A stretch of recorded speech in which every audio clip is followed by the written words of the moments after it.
Good morning. Good morning.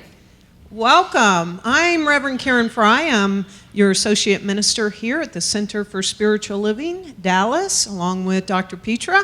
It is a great day, is it not? Yeah. Got a little rain. Isn't that cool? Yes, so we want to welcome you. We are continuing our series on this awesome book, this beautiful book known as The War of Art. And we are continuing to work with the resistance in our life. And today we're going to learn how to start to break through the resistance and climb those mountains of our dreams. So are you ready for that? You ready to climb some mountains today? Yes. Very good. So this is the time in our service where we welcome everyone. Hi, I'm Petra Weldis, Senior Minister of the Center for Spiritual Living in Dallas. And we're delighted that you found us here on the web.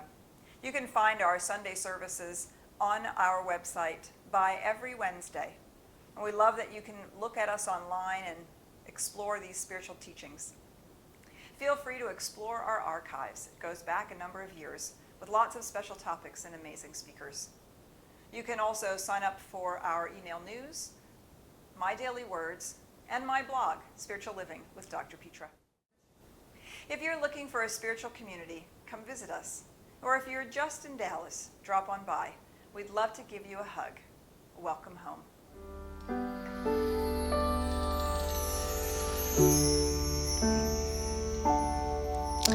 I invite you to breathe deep into your heart space.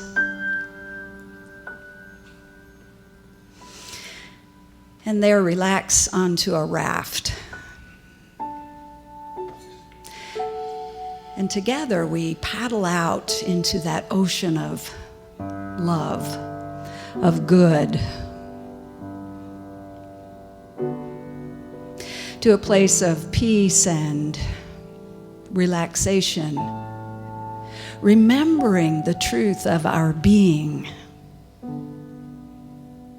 in this heart space that comes from one life, one power, one presence.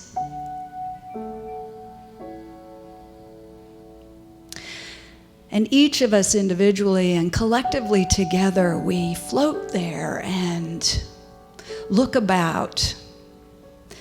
And in the perfect timing, we catch the swell of love that crests into the perfect wave that tumbles us right out onto the beach, the arms of life itself.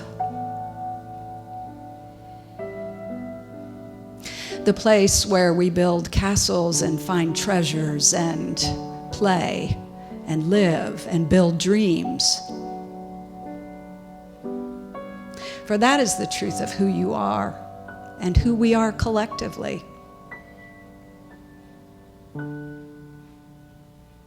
And so I know and trust that whatever is revealed for you today in the arms of life, you are safe, you are good, you are empowered and beautiful. And so I know this time together is blessed. I know our children and our teens are blessed. And this blessing extends out beyond the walls of this community. And I call it good and very good. And together we affirm it to be so. And so it is. I'm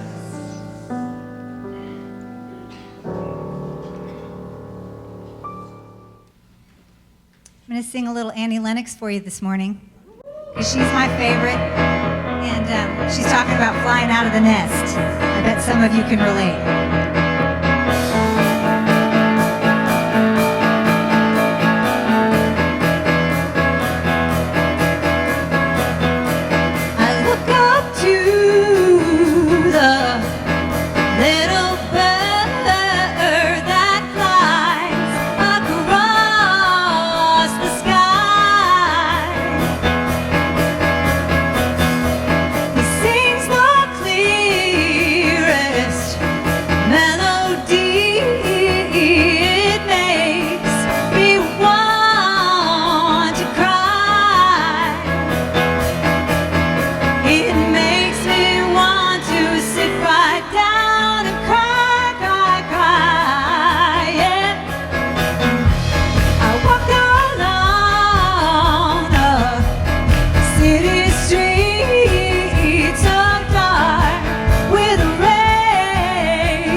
Lainey Bernstein channeling Annie Lennox. And this morning, as I was coming in, I had discussed with Lainey what she was going to sing today, and look what I found under the tree out front. And let me tell you, when I was on my sabbatical, I found a feather virtually every single day, and it told me magic was happening. So, watch out. There's magic happening as we decide no longer to cling to our nests. We decide to spread our wings. We decide to jump off and see what happens. That's right. As you know, we're working with this book, The War of Art, and one of the primary ideas here is that there's one thing and one thing only that keeps us from giving our gift, from sharing our creativity, from being successful, from moving out on the dreams of our life, and that is our own resistance. That resistance which is fueled by fear. Reverend Karen spent some time last week talking about the different ways in which resistance shows up. And so today we're going to begin the process of talking about how do we move through that resistance so that we can climb the mountain of our dreams, that we are not stuck. Yeah. And even more so importantly, it seems to me, it's not only about not being stuck, it's about what happens as we go through the process and it isn't all easy and everything doesn't go our way and things happen along the journey that are challenging or painful. It's interesting that there's a reason why you'll know that if you're reading the book, why he calls it the war of art. We don't often like to use analogies or words that have a violent connotation. We celebrate the season for peace and nonviolence here the beginning of every year, and we become careful with our words. And we don't want to engage with life as if it were a battlefield. And yet, if you'll recall, that was exactly where we found ourselves a couple of months ago at the beginning of the Bhagavad Gita. We found ourselves on a battlefield, didn't we? And so there's something about that analogy that we can use without becoming lost in the potential violence of it. And really think about, what does it mean to be in the trenches of our own lives? What does it mean to decide to go for it, no matter what? And how do we overcome the very obstacles that we seem to put in our own way or that somehow appear?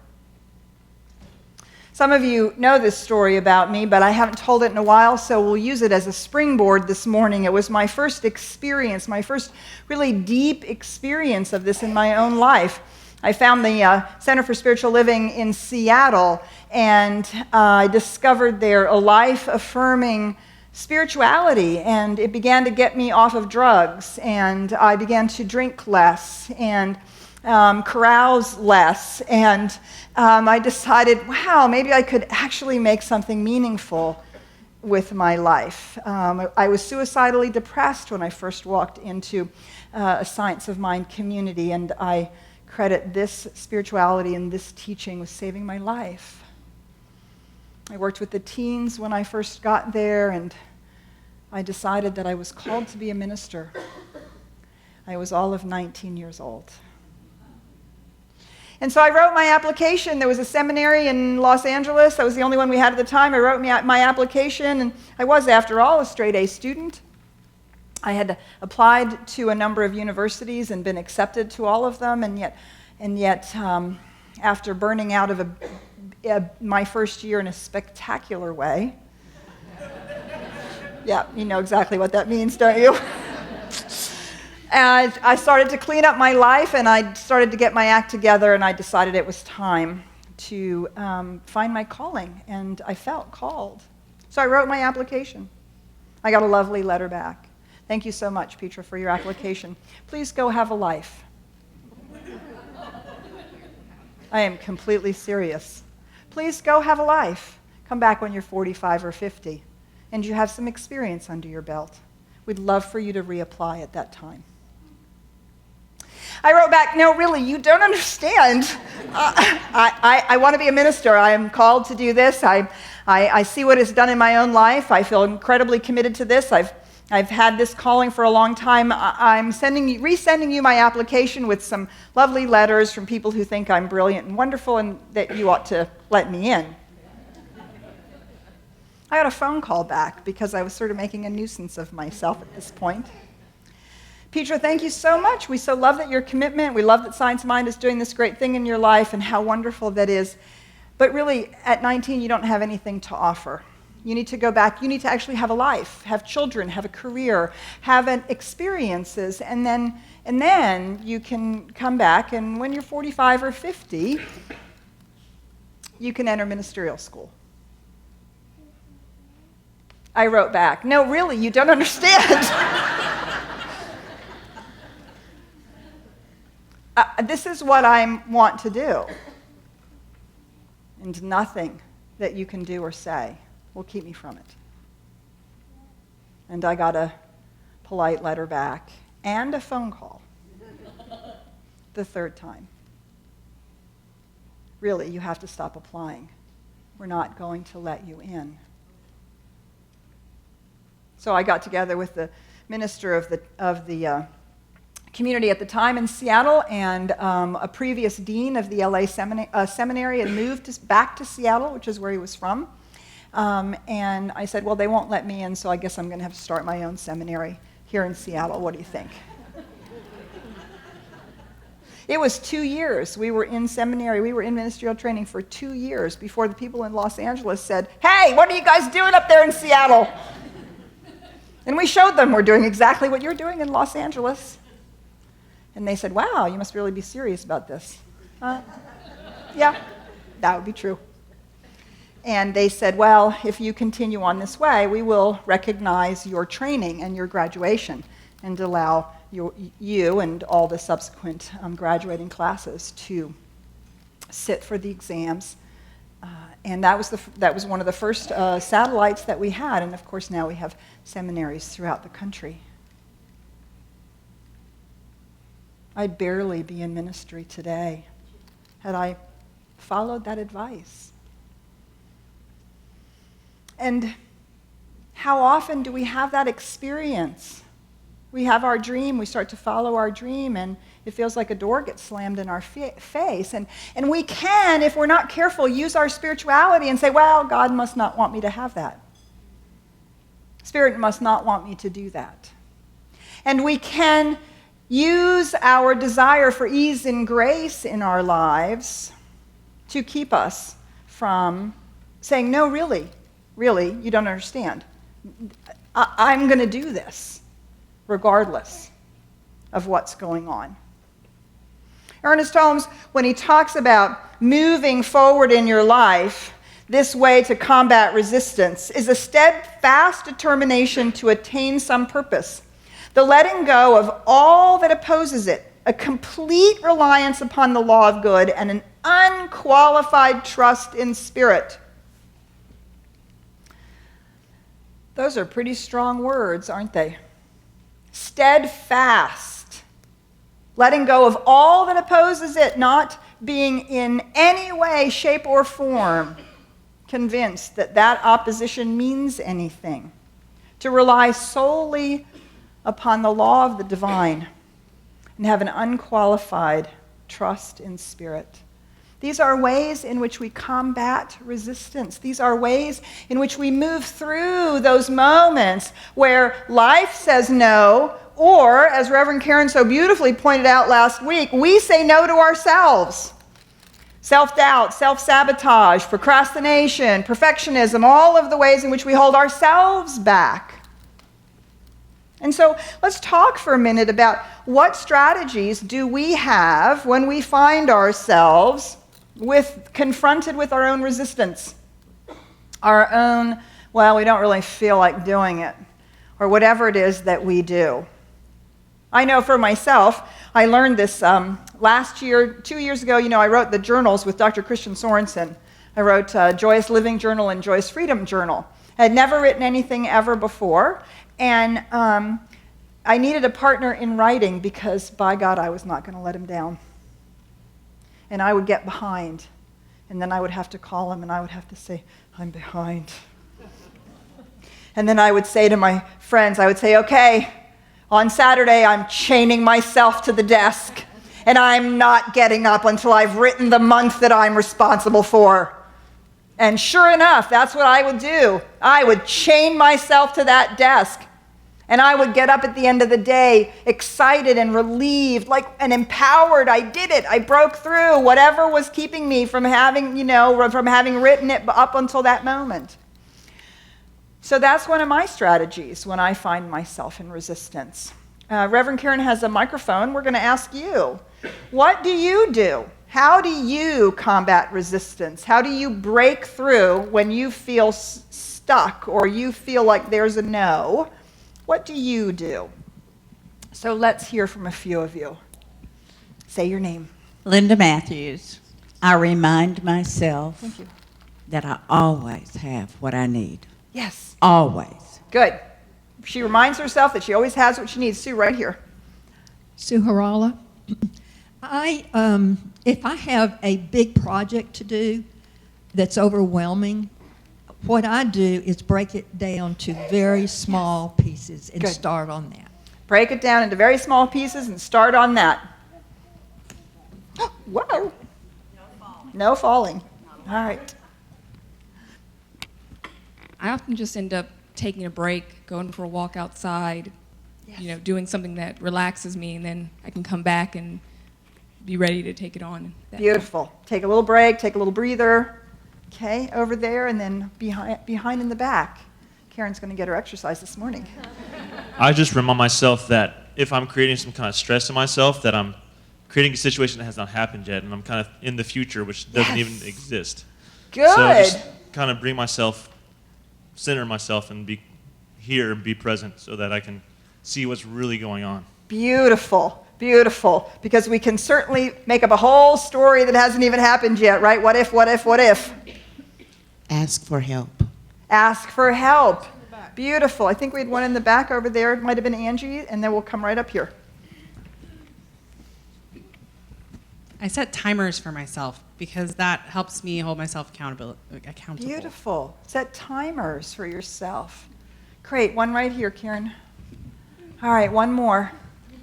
Yay. Thank you. This is part of me busting through resistance. I'm Chastity, and normally when I get stuck, I just think about the last time I got stuck and got over it. I mean, I kept going, and the last time I kept going, I wasn't stuck anymore, so it's going to happen the same way. Beautiful. Beautiful. We show ourselves that we've done it before. We can certainly do it again. Good. So you'll see that we have all kinds of strategies that we use to help us move through this. I also love that. Take a break. Take a break for 30 minutes, but don't take a break till tomorrow, right? That was what Karen was talking about last week. Oh, yeah, I'll do it tomorrow. Oh, yeah, I'll do it tomorrow, right? Not that kind of a break. Good. Okay. So, Steven Pressfield, in our book, The War of Art, he says this: turning pro is a mindset. If we are struggling with fear, self-sabotage, procrastination, self-doubt, etc., the problem is we're thinking like amateurs. And this is one of his primary ideas, is that we actually treat our dreams as if we were amateurs as opposed to pros, as opposed to professionals. Because what do we do? What do amateurs do? Well, they do it on the weekends. They do it on the sidelines. They do it when they have time, when they can get around to it.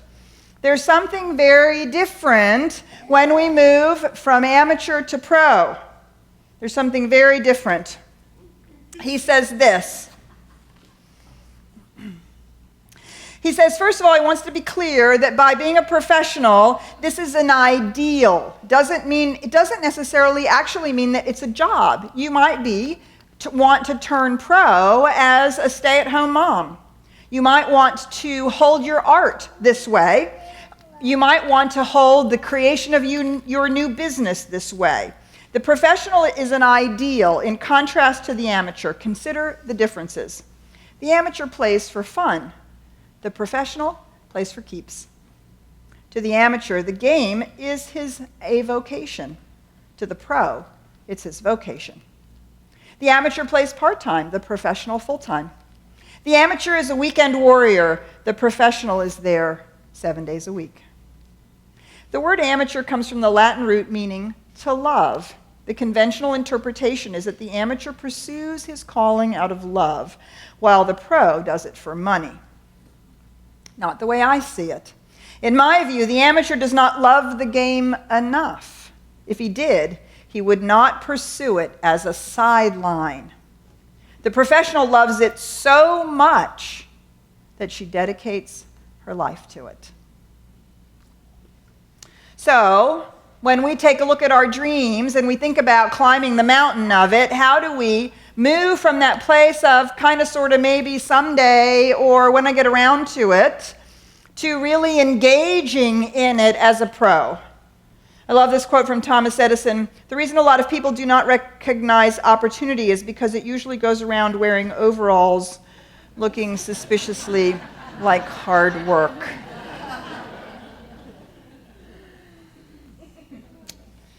Yeah. Angie and I, we've started Spiritual Living Radio Network, and for what, a year? Was it a year? We met every Wednesday for hours. And we wrote, and we wrote, and we wrote, and we wrote, and we wrote a business plan, and we rewrote it, and we thought it, and rethought it, and rethought it. For a year, we did that every week, without fail. We still meet on Wednesdays and continue this work. Because while it is something that we do for love, because we love the idea of spreading the teachings and making it available and making it possible for it to be globally shared, we can't just be amateurs at it. It'll never get off the ground. So Steven goes on to say, there's one area in our life in which we're all pros, we're all professionals, and that's our job. We actually behave like professionals in our jobs, whether we're at home, whether we're a clerk, whether we're the CEO of a company. So he says, well, what does that look like? What does it look like to be a pro at your job? Some pretty simple things. We show up every day, don't we? Or we wouldn't have a job. We show up no matter what. Well, I'm sorry, honey, I'm not going to make you breakfast this morning. I just don't feel like it. We don't do that to our children. We show up no matter what. We stay on the job all day, or we get fired. We are committed to the long haul. The stakes for us are high and real. We actually accept remuneration for our labor. That means we recognize that our gift deserves recognition and some form of remuneration. We do not over-identify with our jobs. While we may have pride in them, we may stay late and come early. We know that that's not who we are. We master the technique of our jobs. We have a sense of humor about it, and sure enough, we do in fact receive both praise and criticism in the real world. And we deal with it, don't we? We don't allow it to crush us, and we don't say, oh, I got feedback from my boss yesterday, I guess I'm not going to go to work today. Right? We don't do that. But we chase our dream, we follow our dream, we get a little bit of feedback that maybe it's not going to quite work the way we thought it was going to work, and we say, oh, Spirit didn't want us to have that. Maybe that's not where I should be going. I think sometimes in our spiritual practice, we misunderstand the notion of ease and grace. Ease and grace means that we don't suffer. We don't make it a struggle. It doesn't mean that we don't have to work hard. It doesn't mean that we aren't going to sweat, that we aren't going to have to put in extra hours, that we aren't going to have to show up every day in service to our dream. Ernest Holmes says this, there is no secret in this business of demonstrating. The only secret is the persistent ability to use the law and the determination to continue to use it until we prove it. Determination, consistency, a willingness to go back to it and back to it and back to it, and to continue to work with it. I have become quite fond, rather than thinking about struggle, which I think causes suffering, I have become very fond of the notion of sustained effort. Sustained effort, effort over the long haul. I learned sustained effort at the same year that I had the experience that I was sharing earlier. I was 19. I had left college. I burnt out spectacularly after my first year in college, and I decided for the summer to join a hiking club out in the Cascades. And some of those mountains are pretty darn big out there. But I thought, I can do it. I'm young, and I walk, and I love this, and it's really great. So on my very first trip out with the hiking club, they were going to climb Mount Stewart. I think it's 7,000 feet, 8,000-foot mountain. I said, oh, no, I won't be doing that. That's a little too much. But we were going to hike in over a saddle into a valley, and then they were going to climb the mountain during the day, and I was going to hang out in the valley. No problem. I'll be there for the weekend. But get my little backpack out, pack it up, put it on my back. Well, this particular pass, Long's Pass in the Cascade Mountains, is a 2-mile, 2,000 elevation gain. And if you've ever done hiking, you know that's pretty much straight up. Like this. Lots of switchbacks. That was my first hike with a pack on my back. Now, so they all hiked, and I puffed and huffed and sweat and swore. And I thought, this is not going to get me over the saddle. I learned 2 things that day. One, I said to them, you know what? You guys are all better at this than me. Go on. I'll make it on my own. And I will not quit. So I took lots of breaks, drank lots of water, enjoyed the view as much as I could. But I was determined not to quit. And I learned that day about sustained effort. I didn't have to hike fast. I didn't have to hike as fast as those guys, and I didn't have to hike as hard and as furious. I just had to find my pace and stick with it, which meant I stopped every 20 minutes. That was my pace. And I got to the top. And when I got to the top of that first hike, oh my goodness, you have no idea. I'm sure you've had that experience of how proud and elated we are when we move through something like that. The second thing I learned about sustained effort is not only the ability to keep moving and to keep going and not to quit at our own pace, it's also a mental attitude. I noticed that when I first started doing that and I first started really sweating and the backpack was really heavy and I was really wondering whether I had just gone insane deciding that I was going to do this, that all of that conversation was making every step harder, every step slower.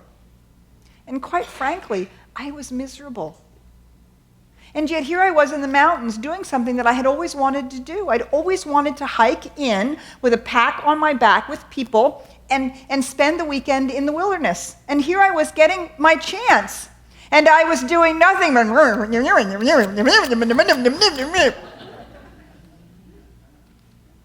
Yeah?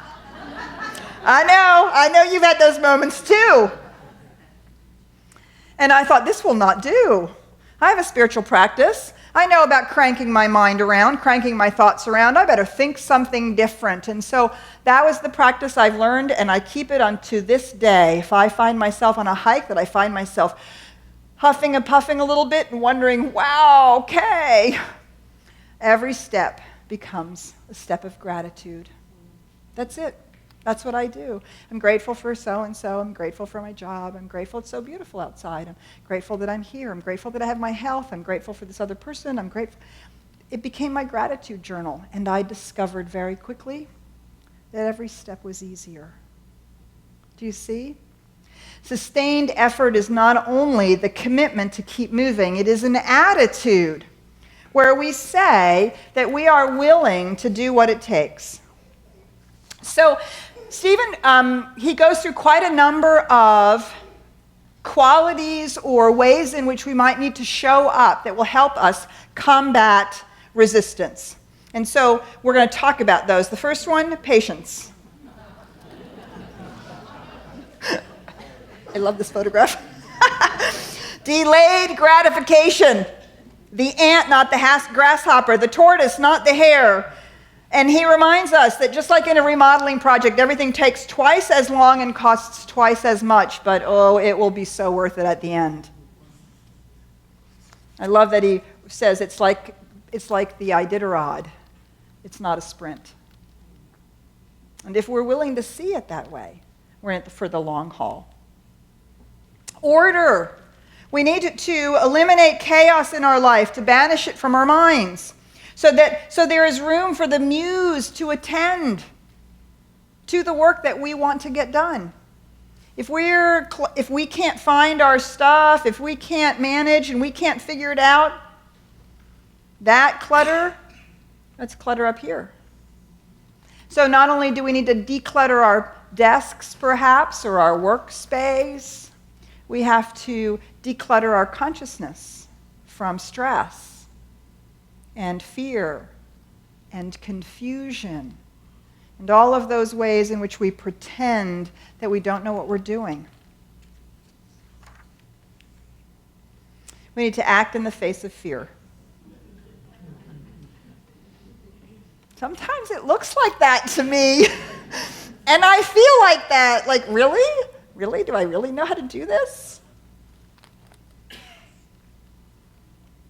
And what is it that we're most afraid of?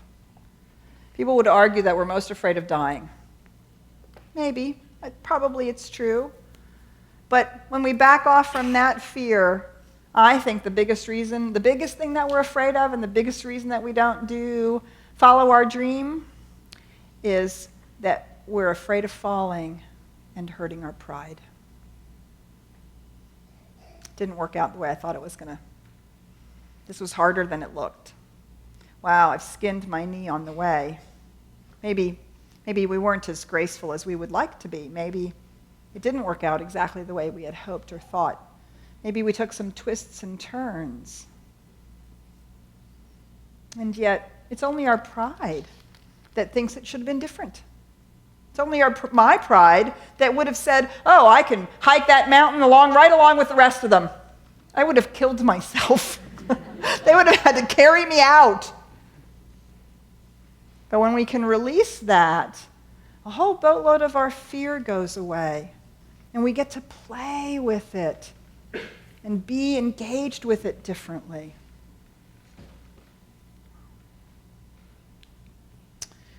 If it's important to you, you will find a way. If not, you will find an excuse. Yeah. I found a whole plethora of unbelievable photographs, mostly athletes with disabilities who were overcoming them in some miraculous way. I found myself weeping in front of my computer. I could have done nothing but shown you those photographs. And you think you have an excuse? One of the biggest things that we have to get over, and we have to work through, and we have to acknowledge, and we have to look at and say no to, are our excuses. So, my excuse, I'm too busy. I have way too many people relying on me. I'm way too important. I have too much to do. I am too busy. That's my excuse. What's yours? What's your excuse? What's your favorite excuse? Let's hear them in the room. I'm Taliba, and my favorite excuse is I do not have anybody to keep my kids. I do not have anybody to keep my kids. Mm-hmm. I'm Debbie, and I'm an expert at finding the excuse called either I'm too busy or I'll get to it tomorrow. Yes, I'm too busy. I'll get to it tomorrow. Couple over here, couple hands over here. I don't know how. I don't know how. I'm thinking he didn't know how when he first started either. Really. I can't afford it. I can't afford it. I'm in the middle of something. I'll do it later. I'll do it later. Okay, we got some over here, Karen. You're going to get your workout. Some over here. Pardon me? And it's Sunday. I'm too old. I'm too old. Okay, let me just share with you one of these photographs that I just about inflicted upon you was an 85-year-old man who said, "I am tired of saying I'm too old." He went back to the gym. He was one of the buffest people I've ever seen. Oh my God, I'm too old. Good. Rashad, did you have your hand up? Oh, okay, great. Anybody else? One last one. What's your favorite excuse that we haven't heard yet?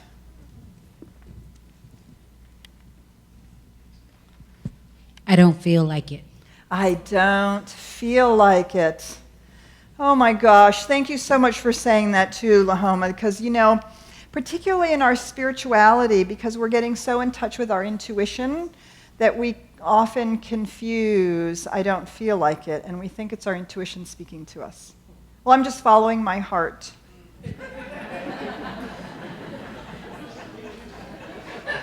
Just saying. Just saying. And we can, I don't feel like it, into oblivion, and we'll never climb the mountain. You know what? Halfway up that mountain, I wanted to tell you that I did not feel like it. But are we going to turn around? Are we going to quit? Or are we, as he suggests, are we going to buckle down and be a pro in our own lives, which means we keep showing up. We get into the trenches. We keep doing it. We keep at it. And we trust that the universal presence supports us. Whatever your excuse is, it's time to stop believing in it. Yeah. I'm wondering how many times he fell over before he figured out how to do that. And what if he had quit? What if he hadn't pushed through?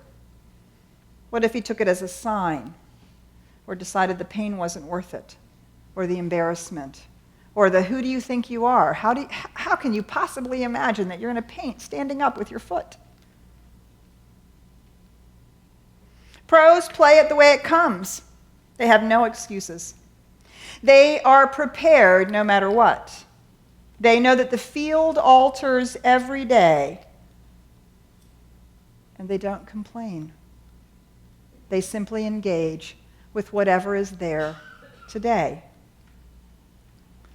So if you've been reading along with us, you'll know this section is book 2. And he talks about a couple things in book 2 that I thought, ooh, can I really say these things out loud on a Sunday morning? And then I thought, well, they're reading the book, so surely they're going to run across it anyway. So he says 2 things. He says, 1, you have to learn to love misery, and you have to learn to love adversity. Okay, the air just got sucked right out of the room. Not that you have to be miserable. Not that you have to suffer. But you have to make friends with the sweat. And sometimes, I'll tell you what, when I chained myself to the desk for that day to write, there were times when I was a little miserable. I had put myself in this position. I was so far behind that, by God, I was going to have to write a whole month's worth of these things in one day.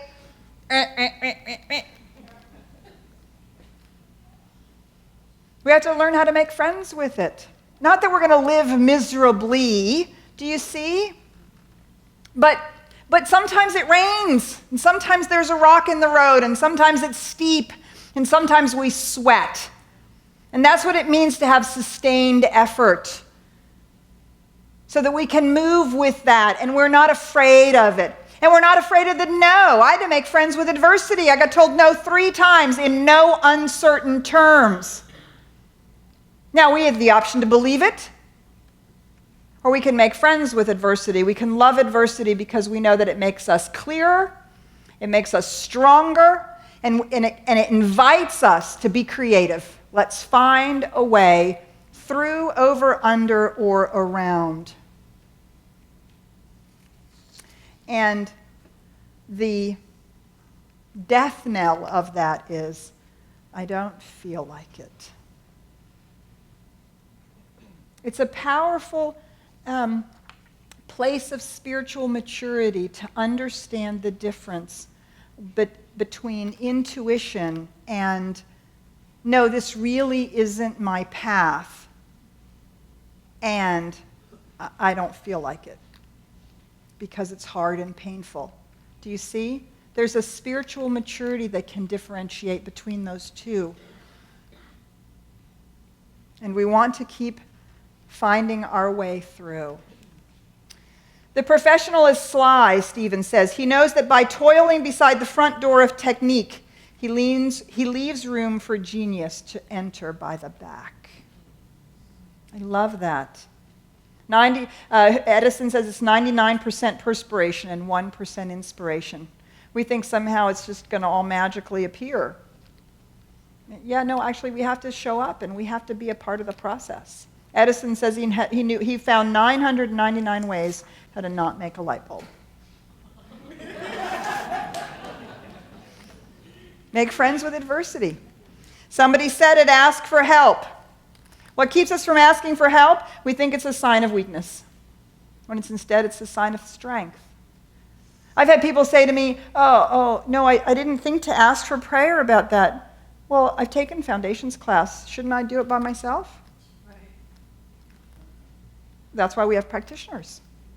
I have prayer partners. I call my practitioner, I called Sherry Wood just the other day. Sherry, you have to do prayer to get this stupid piece of paper for my condo closing. Please, because right now I'm very frustrated. Ask for help. Somebody else can do the prayer. And then we have people who say, well, I didn't want to pray to God about something so little because, it might get used up. In infinite reality, I'm going to use it up praying for my little piece of paper for my condo close. But we do this, don't we? I'm going to reserve my prayer for when it's really important. Okay, really, you guys, ask for help in every way. Prayer help, remembering the spiritual truth help, physical help. Help me climb this mountain. Teach me how to pack my backpack. I don't know how to do that. What kind of shoes should I get? What do I do now that I have a blister? Do you see? It's a sign of strength to be able to ask for help. To be able to say, I'm not really sure. I don't know. I'm not afraid for you to see that I don't know everything. Do you see? So we have to practice, even in our spirituality. Ernest Holmes says you have got to practice these things. He says, take a few moments each day in silence to recognize, in silence and recognition of infinite life. Affirm, this is the first thing. 1, it is in me now. 2, I can use it. My word goes forth into mind. 3, it takes my word and creates it. And 4, I see in my life the thing which it has created. We don't come to this discipline effortlessly without practice. And I have people say to me, I can't pray like you. Okay, well, I've been doing this for 30 years. I should hope that I pray well. That would be bad if I didn't, right? Itzhak Perlman, he was coming out of a concert. He was one of the most well-respected violinists. And a man rushed up to him after the concert. Oh my God, you're so amazing, you're so amazing, you're so amazing. I would give my life to play the violin like you. And he said, I did. Yes? What do you give your life to? Are you giving it to your dream? Are you really willing to be in the trenches? To do what it takes, to stand up one more time, then you fall down.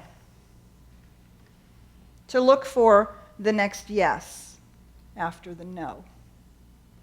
To not take it personally like it means something about you. It doesn't. Professionals, they don't take it personally. They carry on. Steven Pressfield, he closes this chapter with this thought: resistance is a bully. It has no strength of its own. Its power derives entirely from our fear of it. The pro keeps going on. She beats resistance at its own game by being even more resolute and even more implacable than it is. So if you want to dive more deeply into this, please join Reverend Karen and me this Wednesday. We continue to dive deeper and deeper and deeper. We're going to find ways to really mine this for its richness and to see where each one of us can move forward in a new way. If you don't have the book, please go get it. It's a powerful read. Like, bam, bam, bam. Oh, gosh, I know all this stuff. Why am I not doing it? It's powerful read. You don't want to miss out on it. So join us for the Wednesday night service, Wednesday night series. And I do want to remind you that next week is Father's Day, and we have our men's group doing a wonderful Father's Day presentation, Father's Day service. Very wonderful. We have men from our Father's Day speaking, from our men's circles speaking, and they have invited a woman to speak about her relationship with her dad as well. So it should really prove to be very powerful. And then Karen and I will be picking up this topic the last 2 weeks in June. So I want to leave you with this inspirational video. It's actually a promotion for a DVD by this gentleman, but this is one of the most inspirational videos I've ever seen. This is going to actually be our closing treatment. So I'm going to invite a band back up here, and when the video is over, we'll go right into the Alleluia.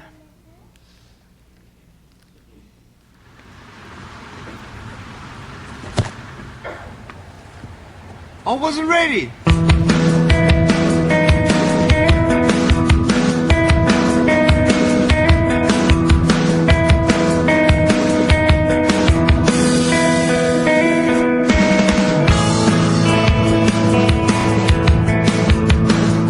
I have no arms and no legs, but I'm very thankful that I have my little chicken drumstick here.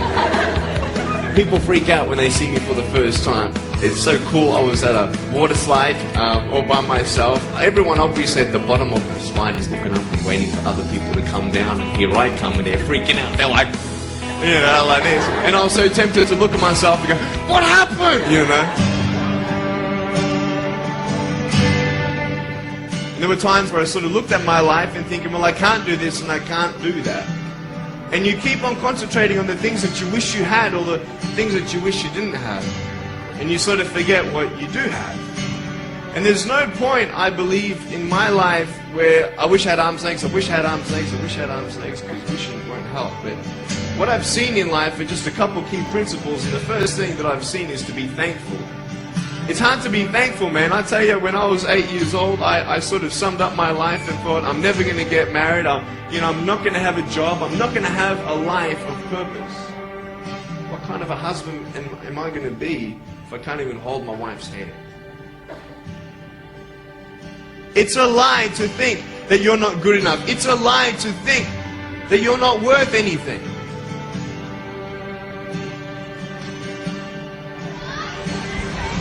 One more. Woo! It's freezing, I can't feel my hands. I love life. You know, so many people come and say, how come you smile so much? And I'm like, well, it's a long story. But it's very simple at the same time. You see, it's very hard to smile sometimes in life. There are things that happen that you don't know and you don't understand, and you don't know if you're going to get through it. You know, you go through your storms in life and you don't know how long this storm's going to be. And today I want to share with you some principles that I've learned in my life that you can use in yours.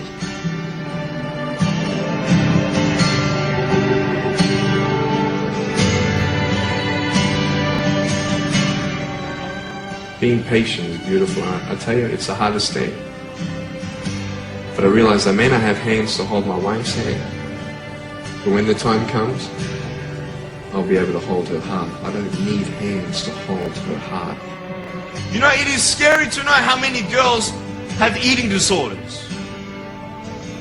It is scary to know how many people are just angry at life because of their situation at home and angry at others.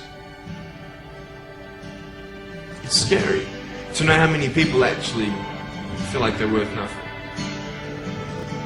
Every single girl right here, right now, I want you to know that you are beautiful. You are gorgeous just the way you are. And you boys, you're the man. On this DVD, I share my experiences in life of how I've overcome challenges and seen a new, fresh perspective in life. This song is called Respect 2.0, and it's super sassy, so you get to be sassy with it.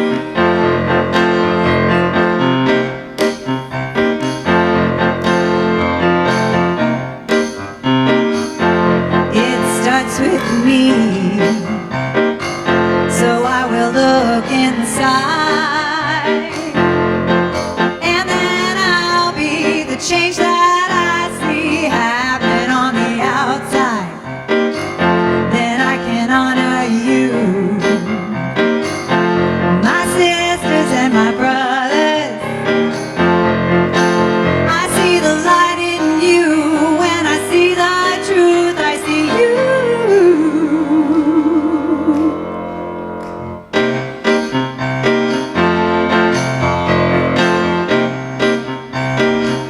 We can't step up to the man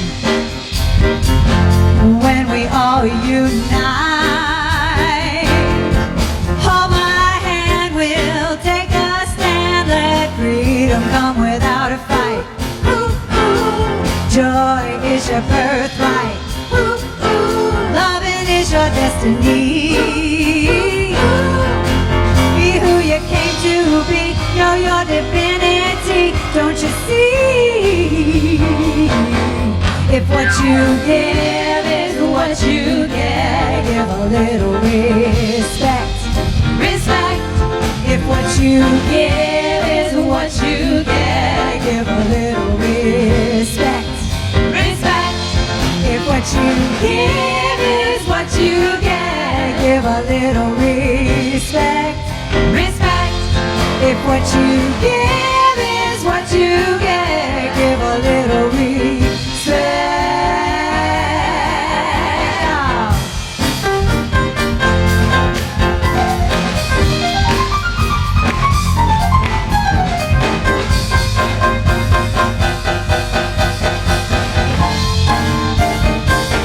It starts with us, so join the human race. See the world through eyes of wonder. Our love is gonna change this place. When I open my heart, I know we're all connected. So if I'm loving you, then I'm loving me. Children, that's all we need. If what you give is what you get, give a little respect. Respect. If what you give is what you get, give a little respect. Respect. If what you give is what you get, give a little respect. Respect. If what you give is what you get, give a little respect. Break it down. Give a little, live a little, get a little respect. Love a little, give a little, live a little, get a little respect. Give her what you get. Love a little, give a little, live a little, what you get. Give a little, give a little, live a little, live a little,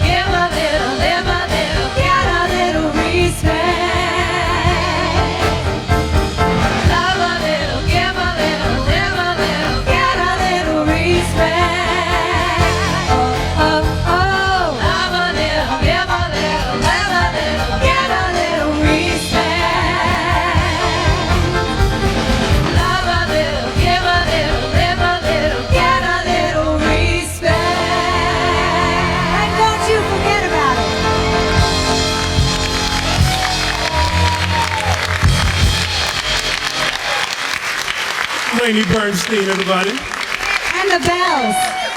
The bells. And the bells.